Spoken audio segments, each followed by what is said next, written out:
We are now looking at the second place finisher in 2025. And this is not the first time that we've seen Mas Mahathir Bin Mohamad. I really hope that I managed to get that name right throughout the rest of the video. I'm sure I'm going to butcher it a couple times. Sorry in advance. Mas Mahathir Bin Mohamad. We last saw him at the World Championships in 2022. He has been at the semi-finals on other occasions as well. And certainly looking at his speech in this year compared to his third place finish in 2022, I definitely think that he has improved his speech and improved his speaking. I also happen to know that he is being coached by a pal of mine, Verity Price, the 2021 world champion of public speaking. For those of you who have read this book, The Virtual Speaker's Revolution, you'll know that Verity is one of the case studies in this book. She very kindly offered her time in an interview, provided a great case study for this book. I've kept in touch with her here and there throughout the years, and I haven't yet done her World Championship winning speech, but it's going to be on the list at some point soon. Let's get that branding in the background as we go forward. So I know he's been coached by Verity, a former world champion, and clearly that work is paying off in terms of his objective rankings, improving from third to second, but also in terms of that more subjective nature of looking at him, seeing how he's doing with his speaking. And if he follows the pattern, every 3 years he's improving his ranking by 1 place. So in 2028, look out.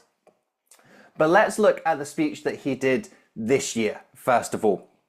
Now, similar to what I said in my previous video on the third place finisher, Alan, I'm not commenting on the judging here. So yes, I'm going to talk about what the judging results actually were. He did actually finish third in 2022. He did actually finish second here in 2025.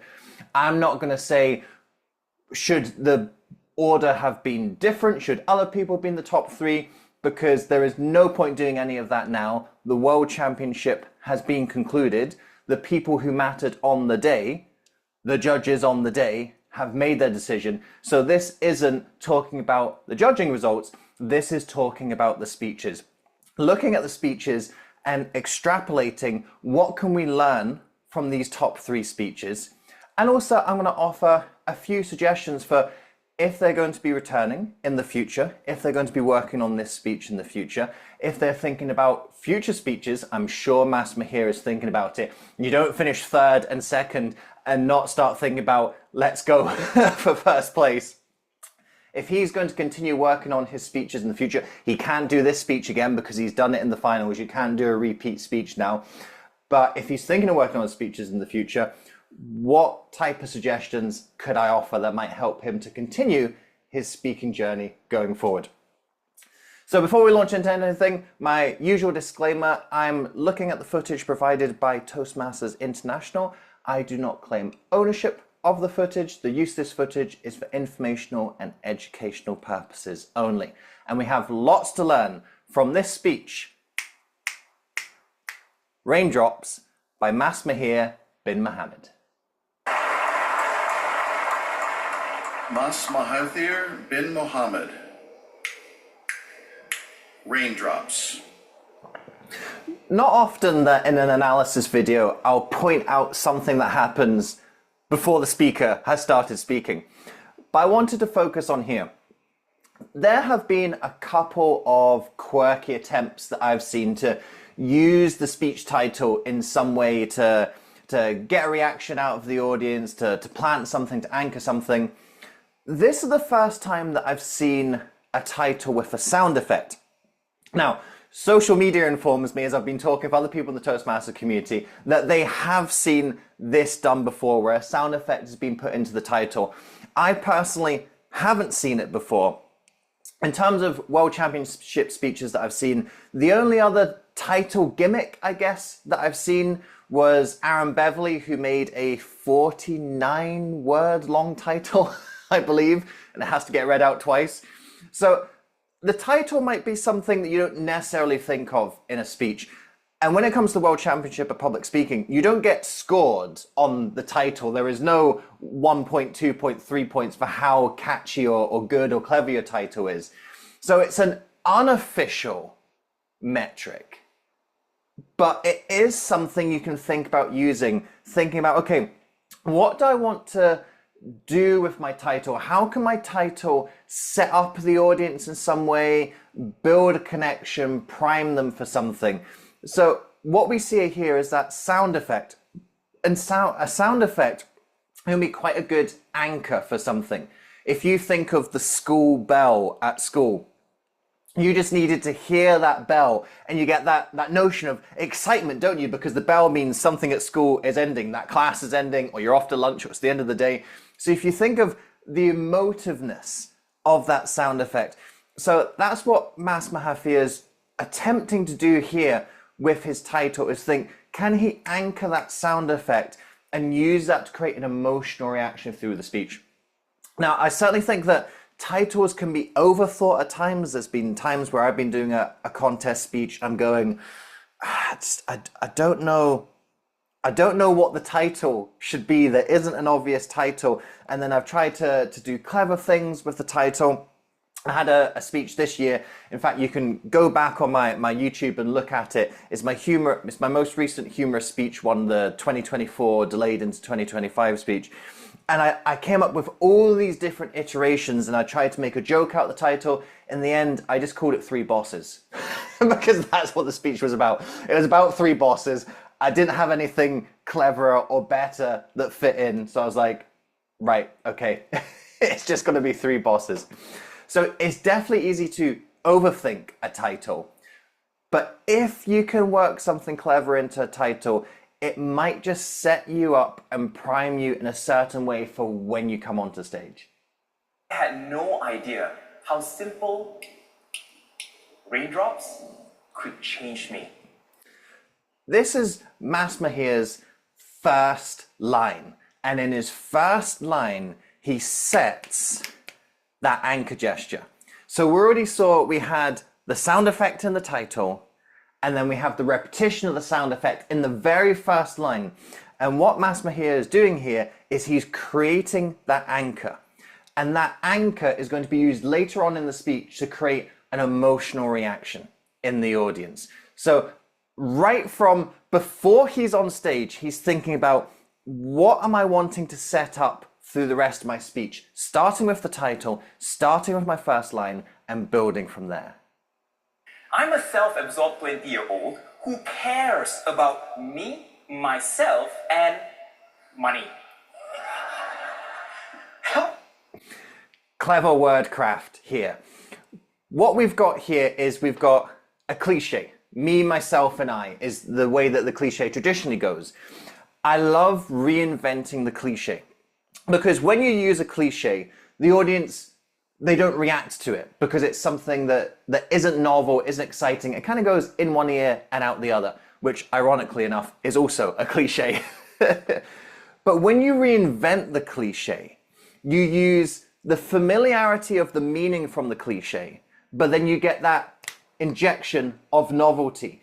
The audience are expecting to go me, myself, and I. So instead when he goes me, myself, and money, that's something novel and it sparks our attention and we pay more attention in that moment. So the reinvention of the cliche, and then how Mas Mahathir has reinvented this, he's created alliteration and the rule of three. So it's saying three things in a row, they all begin with the letter M, and that alliteration, again, when we hear that repetition of sound, da, da, da, da, that draws our attention, our brain puts extra focus on it. And this is already turning into quite a sound-based speech. So we're thinking of, we've got that sound gesture coming through, but also by using a sound technique in terms of the alliteration, the repetition of the sounds, again, it's sparking our brain in a new way. It's really drawing focus to what we are hearing, not necessarily what we might be seeing, which is often what you're trying to do in a speech. You're trying to paint pictures for the audience. But actually, don't forget that sound is also a really powerful attention grabber as well. And that's what we see with Mas Mahathir here. He's reinvented the cliche, made it his own, used the classic rule of three technique that we love in speeches, used some alliteration as well. So this is really hyperjacking the audience's attention and focus. We're 60 seconds in, and there is a lot that has been drawing our attention to this speech, making us focus, making us concentrate, so we can hear what Mas Mahathir has to say. Write bad jokes. And one goes like this. What must go away? Mas Mahathir.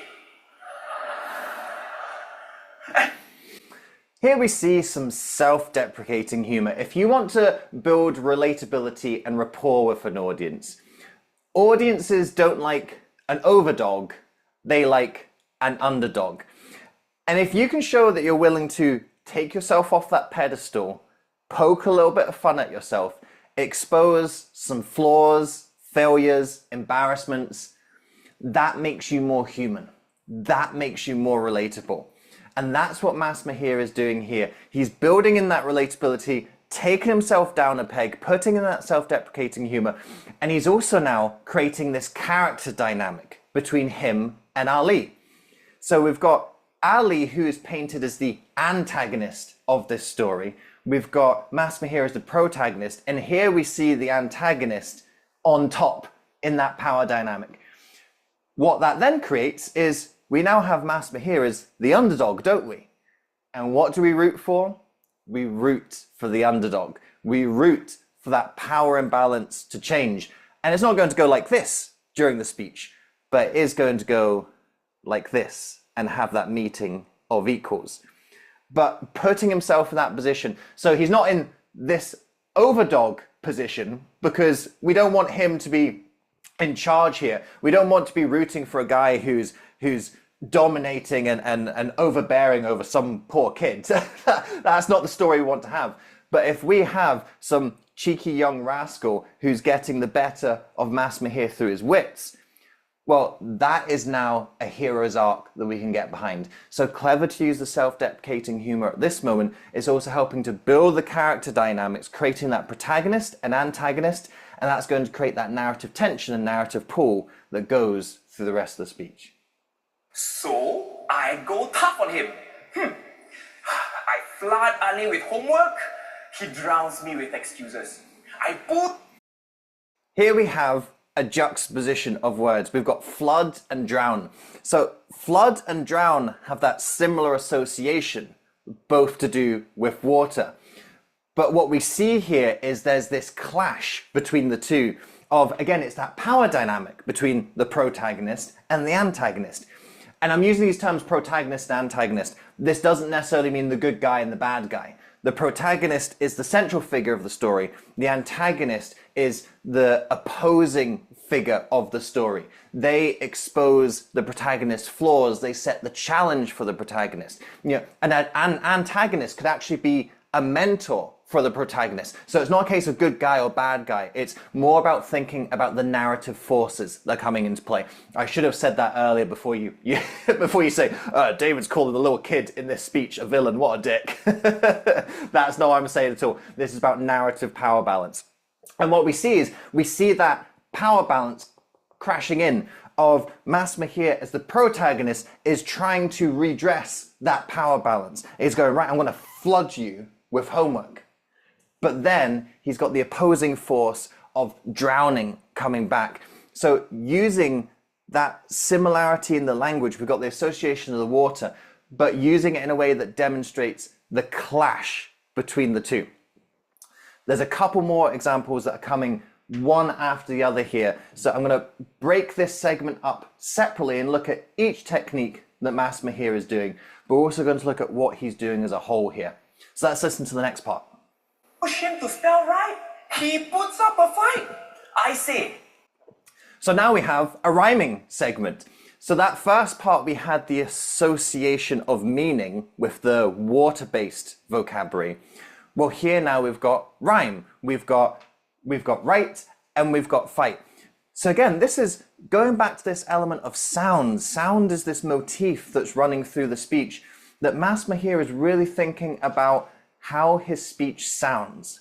He's got the anchor gesture coming through. We had some of that alliteration coming in. And then we've got rhyme. Rhyme is another sound technique. Rhyme draws our attention not because of how it looks, but because of how it sounds. So again, our attention is being pulled here, and that rhyme, again, it's creating that power dynamic. We've got right and we've got fight clashing together in this next line.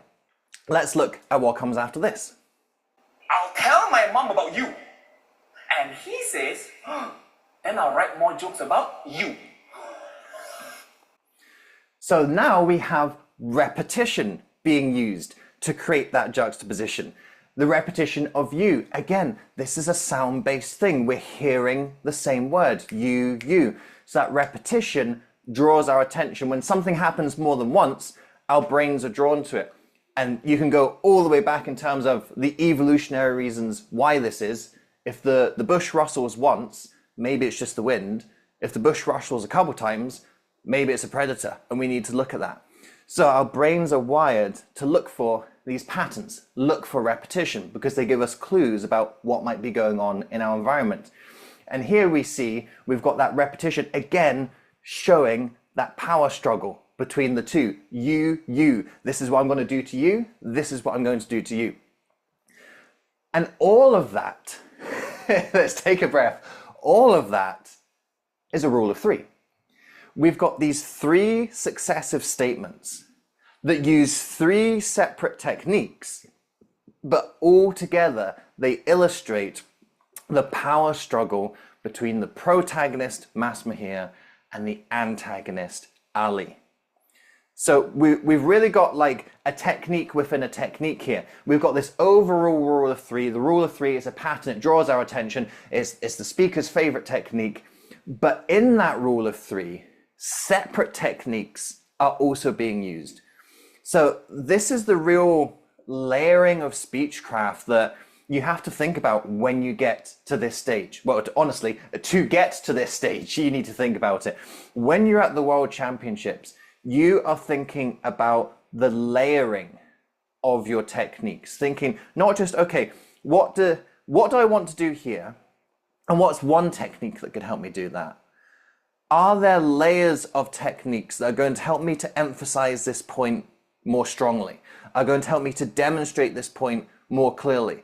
That are going to help me to step into this emotion more fully? That's what you've got to be thinking about. You've got to be thinking about the layering of your speechcraft. It's not going once through your speech. It's going several layers deep through your speech. So what we're seeing here is some really intricate speechcraft, and I bet Mas Mahathir took months getting to that final solution. Months getting to that. It probably started as one of those phrases, and then another phrase came in, and then tried out a three, but maybe one of them didn't quite work, so he dropped it and changed it. It would have taken a long time to get to that exact configuration of language. But these are the 1%ers that get you to this stage. Those micro adjustments that give you those little moments of your speech that really stand out. With the first rain drop. Then now we come back to that anchor gesture. So we're 3 minutes or so into the speech. We had the gesture set up earlier. We had the title, we had the first line, and up until now, Mas Mahathir hasn't used the gesture yet. But when he introduces the gesture now, it's not a new thing. It's not, why has he suddenly started snapping his fingers? We go, oh yeah, this happened a few minutes ago at the beginning of the speech. So Mas Mahathir isn't trying to set up an anchor gesture halfway through his speech and hoping the audience are going to get it by the end of the speech. He's going, no, I've already primed this in the beginning. And even though I haven't done it for a couple minutes, now when I start to reintroduce it, the audience get it. I don't need to explain it. I don't need to set it up. I can do it and the audience will get it. So that's the importance of when you want something to be a through line in your speech, it's got to be set up from the beginning. And actually, as we saw with Mas Mahathir, he actually set it up before the beginning. He set it up in his title. So using that extra little bit of leeway, that extra little bit of time to make sure, okay, I want this to be an anchor through line that goes through the entire speech. And to make sure it goes through the entire speech, it has to be in the entire speech. So now we see him starting to bring it in towards the middle of the speech, and we're going to be hearing it more as we start to build into the second half of the speech. I don't want to. But when mothers say go, so I go. What we see here is a callback. So I haven't included it in the analysis portion of this video, but if you go and click the link in the description and watch the full speech, which I'm sure you're clever enough to have done before you've come here, when you watch the full speech, you'll know that that's not the first time that Mas Mahathir says that line. Right at the beginning, he talks about when mothers say go, you go.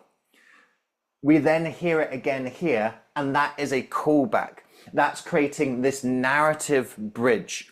When you're thinking about speech structure, and speech structure is something that I think is both overcomplicated and underthought of at the same time. I know that sounds like an oxymoron. I think people get too caught in the weeds of structure, of what is the exact order in which I should say things. That's not what you're really thinking of in terms of speech structure. What you're thinking of in terms of structure is how the parts of your speech link together. I call this structural bridging or narrative bridging. What we see here with that callback, when mothers say go, you go, this now creates a link between the start of the speech and the middle of the speech. We see how those parts are connected. And that's the key to structure. Structure, when you listen to a speech that's well structured, the whole speech should feel connected. It should feel that if you take something out of that speech, the rest of the speech doesn't make sense. So if Mas Mahathir just said for the first time, when mothers say go, you go at this moment, it's not that it wouldn't have necessarily made sense, but it wouldn't have been a moment of novelty. It wouldn't have been a moment of, ah, yeah. But because there was the same line earlier on, we now have this link between the two parts of the story. The story is more connected at this point. And that's what using the technique like the callback does. That when you set something up earlier on in the speech, you reintroduce it later on in the speech, you have now built a bridge between those two parts of the speech. Those parts of the speech are interconnected, and they now depend on each other a lot more than they did before. And that's what you want to think of. You want to think of your speech like bricks in a bridge. You know, when you take the keystone out of a bridge and the whole bridge falls down, you want to think of your speech as the whole thing is that keystone, that your speech is holding itself together. And if you take out too many of those bricks, the speech falls apart. But if you keep those bricks together, the whole thing builds this strong, beautiful, functional bridge that people can use, that people can travel on, and you can take the audience on a journey with. I miss my mom. I miss my dad. No one cares about me like them.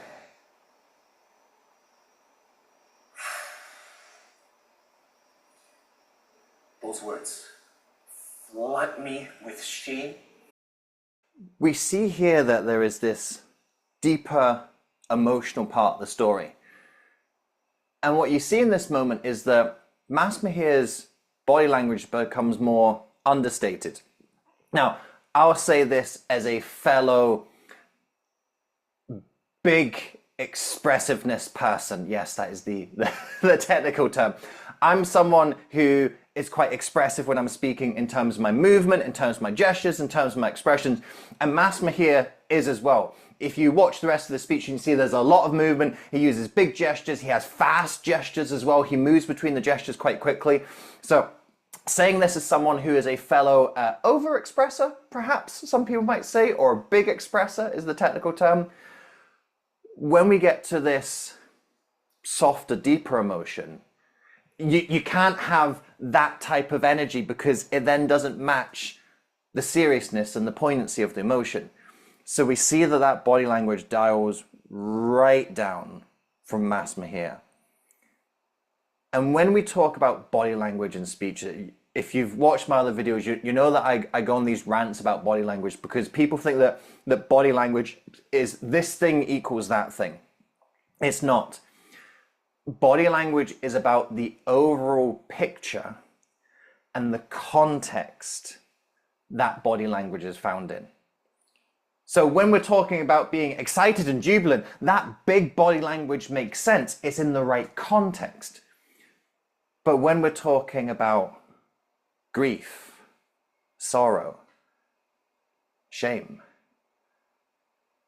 those emotions don't have big gestures, because those emotions are withdrawing. They're not expanding. And we see that recognition here from Mas Mahathir, to recognize that his body language needs to dial down to meet the context of that moment. We received an email from Ali, and he moved us for 2 reasons. One, no spelling mistakes, thankfully. Here we have another callback. Earlier on in the speech, we had Ali writing his bad jokes about Mas Mahathir with loads of spelling mistakes. Here we see him writing a nicer email with no spelling mistakes. So this is a little bit of humor. It's also callback humor as well. So I talked about this quite a lot in the previous video that I did analyzing the third place contestant, Alan, and he used a lot of callback humor in his speech. He used a lot of layering of the humor. And we see that here. Again, we're talking about that narrative bridge. It's linking the start and the end of the speech. In both cases, we're talking about spelling mistakes. In both cases, it makes us laugh, but it's actually making us laugh for a slightly different reason each time. In the first example, we're laughing at Mas Mahathir's expense. It's that self-deprecating humor.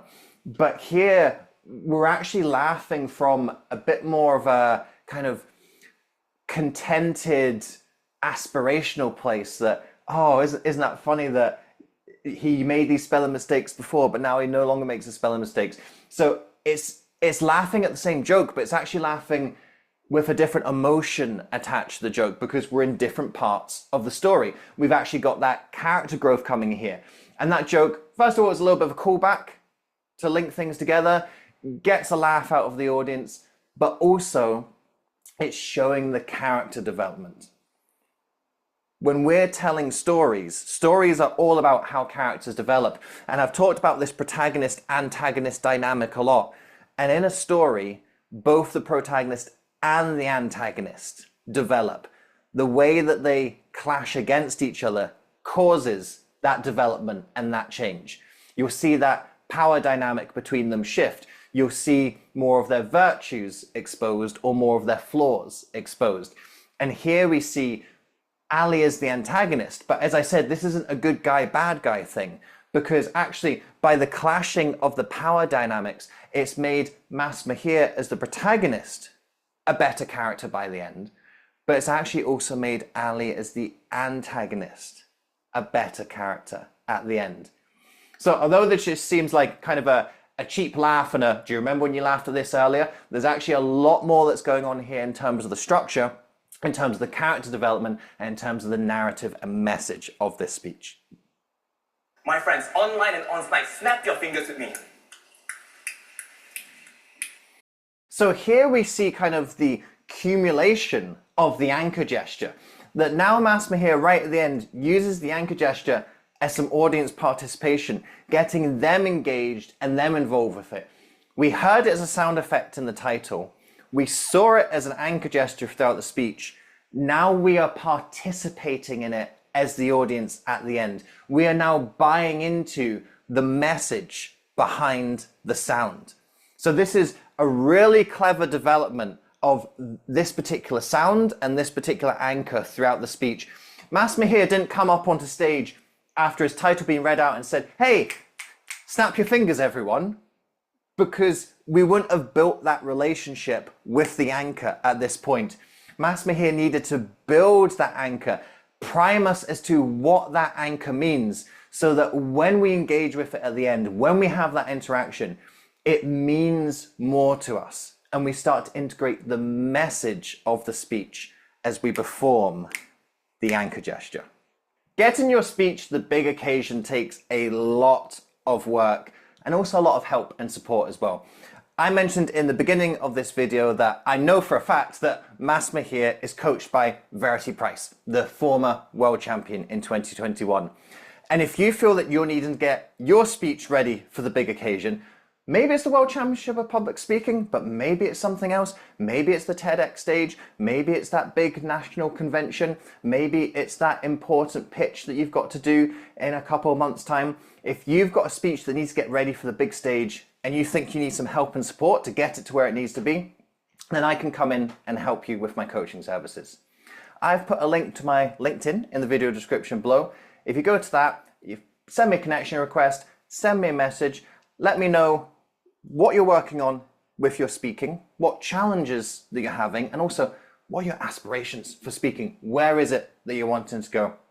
We can look at some of my different coaching options and see if there's one that's going to be right for you and your speaking journey going forward.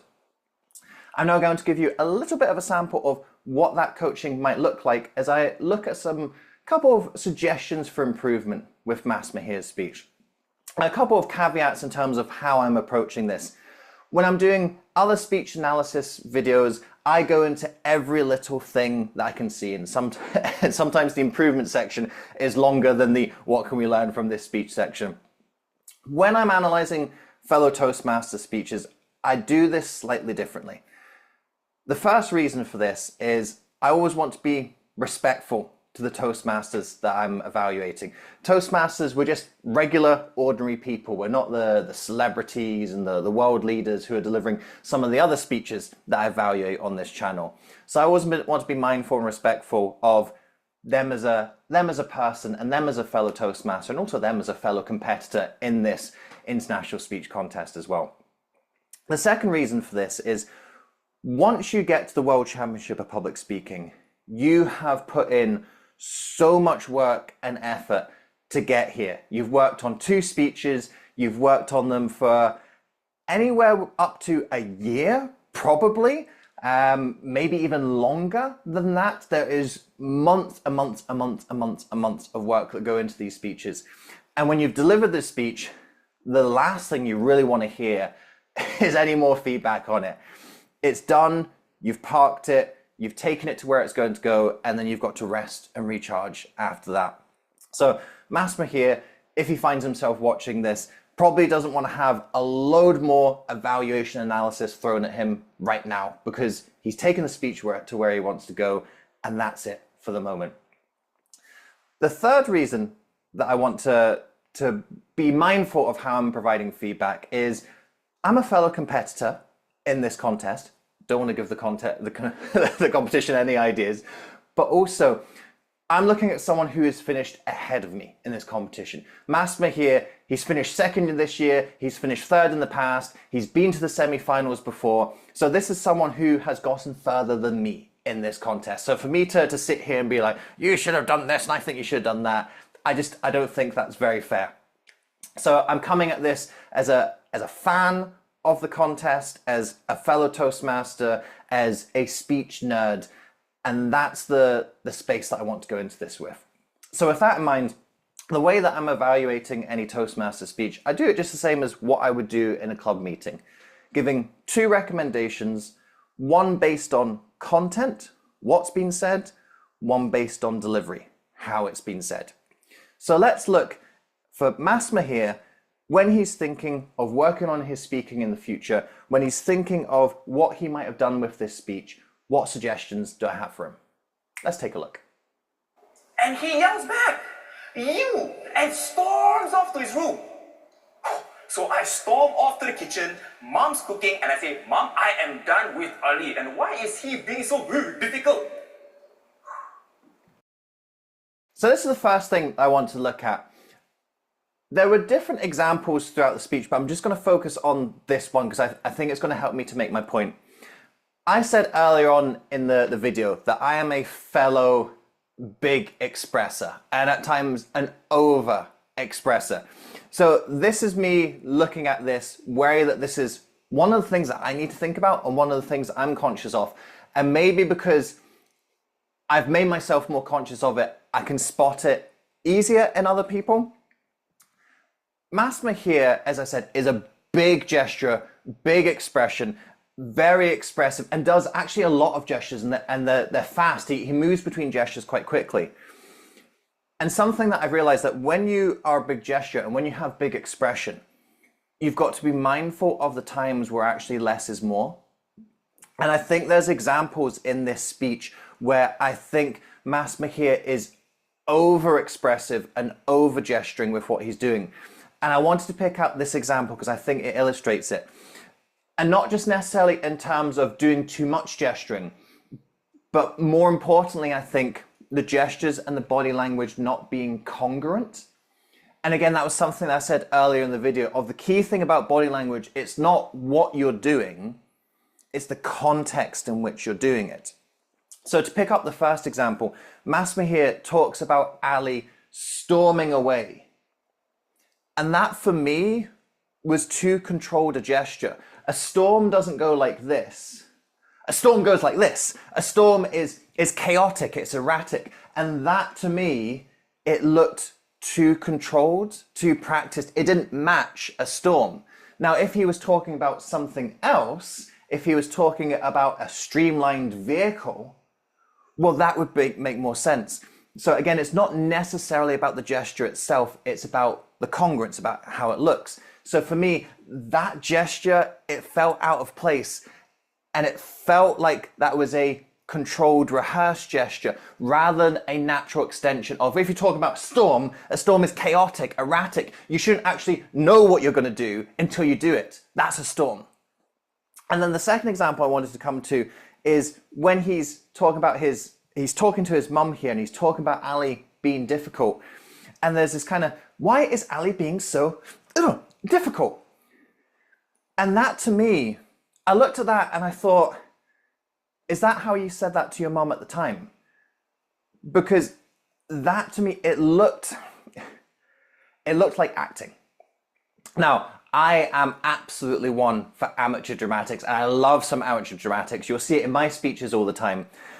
But the key thing about acting shouldn't look like acting. When you watch a film, you don't go, oh, this person is acting. You go, no, this is a story with real people in it. So really good acting doesn't look like acting. Where things start to look like acting is if it feels a little bit out of place. Again, it's all about the context. So as I'm looking at that, I went, is that how you really reacted, Mas Mahathir? Because for me, now, maybe I'm wrong. Maybe that's exactly how he reacted. But for me, I looked at that and I felt that seems like trying to act the conversation rather than just recreating the conversation. So I would actually like to have seen that be a little bit more understated. So instead of, why is Ali being so difficult? Just something like, why is Ali being so difficult? You still get that emphasis, you still get the emotion come through, but it's just a bit more subtle. And this is something, as I said, I'm absolutely learning as an overexpresser, that sometimes when you're an overexpresser and when your strength is to be big, dynamic, bold, to bring in some of that amateur dramatics, to be so expressive, there's a temptation to just bring it in everywhere. But what you've got to recognize is that when you highlight everything, you highlight nothing. So instead, I'd like to see a bit more variation from Mas Mahathir, recognizing those times where he can go a little bit looser or a bit more understated, because that's going to help to highlight his strengths, that when he has that dynamic, energetic, thoughtful gesturing, that is going to showcase really well those parts of the speech. And when he drops it down into something more subtle, that's going to help to demonstrate the contrast in those speeches. And we saw that contrast, and I talked about it earlier in the video, of when we had that softer scene where he goes to Ali and asks what's wrong, and Ali's got the photograph of his parents. That was much more understated and subtle, and that was something I really wanted to highlight earlier in the video, because I knew I was going to talk about this aspect later here in the video to demonstrate Mas Mahathir, he's got it, he can do it. I just want to see him to be able to play with that contrast more, to recognize the times to go in and big with his gestures, he can do that, but also recognize the times where things can be a little bit softer, looser, more understated, and that can be just as powerful as the big stuff. Imagine how beautiful this world could be if we choose to be raindrops like this. So remember, when you show kindness first, others follow. So let's make it rain kindness everywhere we go. Let's be the first raindrops.